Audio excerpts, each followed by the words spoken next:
अस्सलाम वालेकुम friends, welcome to Urdu news point. एक शख्स कई दिन तक अपने ऊँटों के रेवड़ से दूर रहा और जब वापस आया तो रेवड़ में से एक ऊँट ने ऐसा काम कर दिया कि किसी ने देखा ना सुना। खलीज टाइम्स के मुताबिक ये ऊँट दौड़कर अपने मालिक की तरफ आया और इसे गले लगा लिया। इस वाक़ये की वीडियो एक सारिफ ने अपने ट्विटर पर पोस्ट की है, जिसमें देखा जा सकता है कि ऊँट ने अपने मालिक की गर्दन के गिर्द अपनी गर्दन लपेट रखी होती है।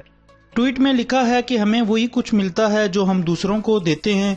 ये शख्स चंद रोज के लिए अपने रेवड़ से दूर रहा। जब वापस आया तो एक ऊँट ने इस पर अपनी मोहब्बत निछावर कर दी। ये खालिस तरीन मोहब्बत थी जिसका इजहार इस ऊँट ने अपने मालिक से किया। वीडियो पर कमेंट्स में एक शख्स ने लिखा कि जानवर इंसानों से ज्यादा शुक्रगुजार, काबिल एतमाद और मोहब्बत करने वाले होते हैं।